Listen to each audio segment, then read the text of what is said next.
Annyeong, salom hammaga. Bugun sizlar bilan Event Entertainment haqida gaplashamiz.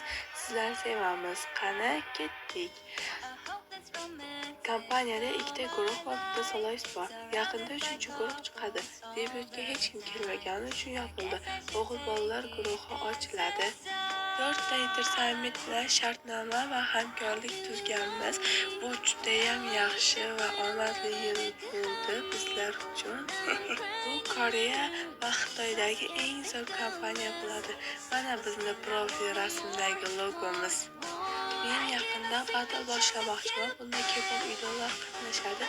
Ya'ni Dream Entertainment idollari, Asia Entertainment va Mundemo K-pop qizlari o'rtasida battle bo'ladi.